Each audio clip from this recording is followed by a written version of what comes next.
For decades, Hollywood whispered about him. They admired his presence. They feared his independence, but one story, one name, James Coburn almost never spoke about, until now. Near the end of his life, James Coburn finally broke his silence about a man who haunted, inspired, and reshaped his understanding of Hollywood itself. A man whose reputation was built not on publicity, but on raw truth. A man named Robert Mitchum. But to understand why Coburn's words mattered so much, we must first return to where his own story began. James Harrison Coburn III was born on August 31st, 1928, in Laurel, Nebraska, a small Midwestern town where nothing hinted that a future Hollywood icon would emerge. He grew up during the Great Depression in a world defined by uncertainty, financial hardship, and survival. His father ran a modest garage business, working long hours to keep the family afloat. His mother, however, gave young James something just as important as stability. She nurtured his imagination. She encouraged curiosity. She planted the quiet belief that there was more beyond the horizon of that small town. But childhood was far from easy. From an early age, Coburn battled severe rheumatoid arthritis, a condition so painful it threatened his mobility, his confidence, and, at times, his future. For many, it would have been a breaking point. For Coburn, it became a forge. The pain taught him patience, the limitations taught him humility, and the struggle taught him endurance. These were not traits that made noise. They were traits that lived quietly beneath the surface. And one day, that quiet strength would become his greatest weapon on the screen. But before Hollywood ever noticed him, before the camera learned to respect his stillness, James Coburn would first learn discipline, toughness, and silence in an entirely different world, the United States Army. After high school, James Coburn did not rush toward Hollywood dreams or spotlight ambitions. Instead, he chose discipline. He enlisted in the United States Army and served as a truck driver during the Korean War era. It was not a glamorous role, but it was formative. Long hours, long roads, long stretches of silence. The military did not teach Coburn how to perform. It taught him how to endure. The experience hardened his exterior, but sharpened his inner calm. He learned how to observe without speaking, how to carry confidence without noise. These traits would later define his screen presence, though at the time he had no idea how valuable they would become. When his service ended, Coburn finally allowed himself to follow a quiet pull he had felt for years: acting. He enrolled at Los Angeles City College and later continued his studies at San Diego State College, focusing on drama. Unlike many aspiring actors chasing attention, Coburn was drawn to something else entirely: restraint. He gravitated toward stage work and serious training, including time at the Hedgerow Theater in Pennsylvania. There, authenticity mattered more than theatrics. Discipline mattered more than ego. Actors were taught to strip performances down to their bones. It was here that Coburn discovered something rare about himself. He didn't need to speak much. Where others filled scenes with dialogue, Coburn filled them with presence. He learned that the stillness could command attention, that silence, when used honestly, could be louder than monologues. Slowly, patiently, he began working in television during the 1950s. Westerns dominated American screens, and Coburn appeared again and again in shows like Bonanza, Gunsmoke, Have Gun, Will Travel, and The Rifleman. These were not leading roles. They were proving grounds. Each appearance sharpened his timing, Each performance refined his calm intensity. Each role helped him master a style that felt modern, cool, and quietly dangerous. Casting directors noticed something different. Coburn didn't act tough. He was tough, without trying. And in an era filled with loud heroes and exaggerated bravado, that difference made him impossible to ignore. Then came the role that changed everything. A knife-throwing gunslinger, few words, unshakable, calm. A character named Britt, and a film that would introduce the world to a new kind of movie star. In 1960, James Coburn stepped into a film that would quietly change his life. The Magnificent Seven was not built around him. He was not the star. He did not dominate the screen, and yet audiences could not stop watching him. Coburn played Britt, a knife-throwing gunslinger defined not by speeches or swagger, but by control. His movements were precise, his expression unreadable, his confidence absolute. While others spoke, Britt waited. While others performed, Britt existed. That was enough. In a film filled with legendary performances, Coburn's quiet presence cut through the noise. He didn't need to prove anything. The camera leaned toward him naturally, as if drawn by gravity. Hollywood noticed, critics noticed. Most importantly, a new image of masculinity was born.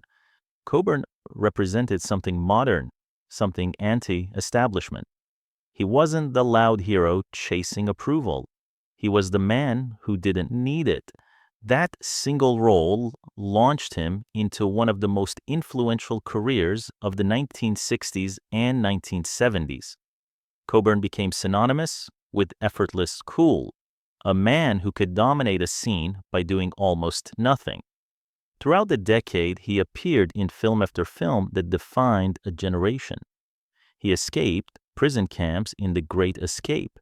He traded wit and charm in Charade. He shattered spy cliches in Our Man Flint and in Like Flint. He questioned power and paranoia in The President's Analyst. As Derek Flint, Coburn didn't just parody the James Bond archetype, he exposed it. Flint was capable, brilliant, and deadly, but he was also amused by the entire game. That self-awareness, that subtle humor, reflected Coburn himself. A man who understood Hollywood's illusions but refused to worship them. As the industry shifted in the 1970s, Coburn evolved with it. He chose darker, more morally complex roles. Films like Pat Garrett and Billy the Kid, Duck, You Sucker, and Cross of Iron allowed him to explore disillusionment, wisdom, and quiet regret. Unlike many of his peers, Coburn was never chasing a stardom. He was chasing truth. And yet, behind the cool exterior, something else was happening. Something far more painful. Something the camera never fully captured. His body was beginning to fail him. By the time James Coburn had become a symbol of cool masculinity, the world believed he was indestructible. On the screen, he looked untouchable, calm, controlled, fearless, but off-screen, a brutal reality followed him everywhere. For years, Coburn's career was periodically disrupted by severe rheumatoid arthritis. It wasn't a minor ache. It wasn't the kind of pain you shake off between takes. At times, it left him nearly unable to move his hands. At times, it made walking feel like punishment. And at its worst, it threatened to take away the very freedom that defined him. Imagine the cruelty of that. A man famous for effortless control, forced to fight for the simplest movements. He endured chronic pain, he endured reduced output, and eventually the struggle pushed him into a quieter chapter. During the late 1980s and early 1990s, Coburn retreated from the spotlight, not because he lost his talent, not because he lost his name, but because his body was demanding a price. In an industry that worships youth and speed, there is little patience for someone who needs time, and Coburn, proud and private, was never the type to beg for sympathy. He didn't turn his suffering into publicity, he simply carried it. But then something changed. Coburn discovered an alternative treatment that significantly improved his condition. And when it worked, it wasn't just physical relief, it was a return. He came back to acting with renewed vitality, as if the part of him that had been trapped under pain finally had room to breathe again. And in the years that followed, he delivered some of the most powerful work of his entire life. Then came the moment no one could ignore. In 1999, James Coburn won the Academy Award for Best Supporting Actor for his role in Affliction, portraying an abusive, domineering father. The performance wasn't cool, it wasn't charming. It was raw, terrifying, and deeply human. It proved something important. Coburn had never been just a style icon, he had always been a real actor. The Oscar wasn't merely an award. It felt like recognition of decades of excellence, perseverance, and artistic integrity. A man who had fought his own body, fought the industry's expectations, and still returned with enough force to silence every doubt. In his later years, Coburn continued working steadily. He appeared in films like Payback, Snow Dogs, and in 2001, he voiced a character in Monsters, Inc. Even in voice work, his presence remained unmistakable, warm, authoritative, rich with character. But while the world celebrated the comeback, Coburn's life away from the screen had its own story. One marked not by scandals and noise, but by loyalty, privacy, and a deep commitment to the people he loved. And that story begins with the woman who stood beside him before fame truly arrived. James Coburn's screen persona often looked like a man built for solitude, tough, quiet, untouchable. But the truth of his personal life told a different story, one shaped by loyalty, depth, and commitment. Far from the chaos people often associate with Hollywood fame, Coburn was married twice, and each marriage marked a distinct chapter of his life. His first marriage was to Beverly Kelly in 1959, at a time when his career was still finding its footing. Together, they built a life away from the glare of celebrity, raising 2 children while Coburn worked his way upward in an industry that rarely slowed down for anyone. Those years were not easy. They overlapped with the most demanding period of his rise from promising character actor to internationally recognized star. There were long shoots, constant travel, and the pressures that come when your name starts becoming valuable. And yet, despite the demands, Coburn remained devoted to his family. He valued stability and privacy over celebrity excess. Even as he became more famous, he didn't live like a man addicted to the spotlight. But time changes people, and it changes marriages too. After 20 years, Coburn and Beverly Kelly divorced in 1979, closing a long partnership that had shaped much of his adult life and accompanied his climb to stardom. Years later, Coburn found enduring love again, this time with actress Paula Mirot. They married on October 22, 1993, in a romantic ceremony held in Versailles, France. Elegant, symbolic, a setting that reflected the depth of what they had built together. Their relationship was defined by mutual respect, shared values, and a deep emotional connection. And as Coburn entered the later stage of his life, especially as health challenges returned, Paula stood beside him with a steadfast support and companionship. But their bond wasn't only personal, it became purposeful.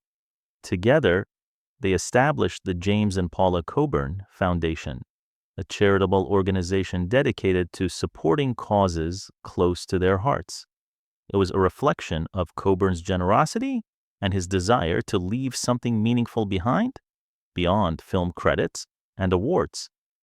They remained devoted to one another until Coburn's death in 2002, closing a final chapter defined by love, partnership, and quiet strength. And it was during these later years, after decades of being asked about Hollywood, about fame, about the men who shaped his career, that one name kept surfacing like a shadow, a name Coburn rarely spoke with ease, a man he admired, feared, and ultimately respected as one of the most authentic forces Hollywood ever produced, Robert Mitchum. For a long time, Coburn kept his thoughts guarded, but eventually he began to speak.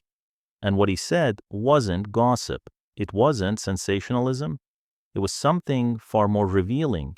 It was the testimony of one icon recognizing another. For decades, James Coburn was asked about the men who shaped his career. He answered politely, he answered carefully.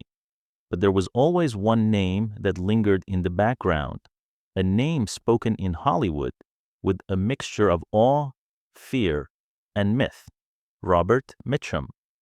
Only later in life did Coburn begin to speak openly about him, and when he did, his words carried weight. Coburn once reflected on his earliest impressions with a mix of admiration and caution.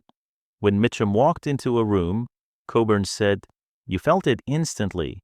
He didn't announce himself. He didn't perform. The air simply changed." To Coburn, Mitchum represented a kind of masculinity Hollywood could never manufacture. He was raw, instinctive, entirely uninterested in playing the industry's games. People misunderstood him. Studios labeled him difficult. Executives called him lazy. Rumors painted him as dangerous. Coburn rejected all of it. That wasn't laziness, Coburn explained. That was independence. Mitchum refused to jump when the studios snapped their fingers. In an industry built on compliance and image, that refusal made him both revered and feared. He wouldn't polish himself. He wouldn't soften his edges. He wouldn't pretend. Coburn also spoke about Mitchum's acting style, calling it decades ahead of its time. Bob didn't act like he was acting, he said. He just existed in front of the camera. That terrified people. There was no visible technique, no theatrical signals.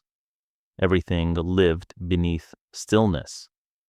Mitchum hid mastery under silence, proving that restraint could be more powerful than any monologue. But behind the rough exterior, Coburn insisted there was warmth. Mitchum had a wicked sense of humor, dry, subtle, unforgiving. If he liked you, he didn't flatter you, he teased you. And if he teased you, you were in. Coburn believed that humor was Mitchum's armor, a shield for a man who distrusted fame but understood its consequences, a man who didn't hate movies but despised hypocrisy. Bob didn't hate Hollywood, Coburn said. He hated the lie. Mitchum saw how studios smiled while tightening the leash, how they chewed people up while pretending to care. Coburn admired how Mitchum survived controversy without surrendering his identity. Looking back, Coburn admitted something quietly profound. Watching Mitchum taught him that you don't have to beg for approval. You show up, you do the work honestly, and you let the rest fall where it may. That philosophy stayed with Coburn for the rest of his life. It shaped his screen persona. It shaped his silence. It shaped the way he moved through an industry built on illusion. In his final reflections, Coburn spoke with unmistakable reverence. Robert Mitchum wasn't trying to be a legend, he said. That's why he became one. He didn't bend. He didn't apologize. And he never faked a moment. Breaking his silence wasn't about revealing secrets. It was about honoring truth. And truth, Coburn believed, was the rarest currency Hollywood had ever known. James Coburn, the Academy Award-winning actor known for rugged charm, effortless cool, and a voice that carried quiet authority, passed away on November 18, 2002. He was 74 years old. The cause was a heart attack. The news shocked the entertainment world. Coburn had remained active. He was still working, still present, still unmistakably himself. There was no long public farewell, no dramatic decline played out in headlines. His final moment was private. According to his wife, Paula Merode, Coburn died in her arms at their Beverly Hills home. They were doing something simple, something ordinary. They were listening to music together. No cameras, no spotlight, just two people sharing a quiet moment they loved. After the heart attack, Coburn was rushed to Cedars-Sinai Medical Center, known for treating some of Hollywood's most prominent figures. Despite immediate medical attention, he was pronounced dead shortly after arrival. His passing triggered an outpouring of tributes from colleagues, friends, and fans. People spoke not only of his iconic performances in films like The Magnificent Seven and Affliction, but of his intellect, his dry humor, and the generosity he rarely advertised. They remembered a man who never begged for attention, a man who never faked intensity, a man who trusted silence, but tragedy did not end there. Less than 2 years later, on July 30th, 2004, Paula Merode died from cancer at the age of 48. Their marriage, defined by deep companionship, mutual support, and shared purpose, was cut short in both directions. The way Coburn died in her arms and the way she followed him so soon after became a quiet symbol of the bond they shared. Behind the myth of Hollywood toughness lived a love that was real, fragile, and deeply human. Coburn's death cast a reflective light on something he had always understood. Fame fades, image dissolves, only truth lasts. The uncelebrated moments, listening to music with someone you love, matter just as much as awards and applause. Today, James and Paula Coburn are remembered not only for their respective contributions, but for the life they built together. A life marked by authenticity, loyalty, and a refusal to live falsely. And perhaps that is why Coburn's final words about Robert Mitchum resonate so deeply, because in the end, Coburn believed in the same thing Mitchum did. Be real, and real lasts.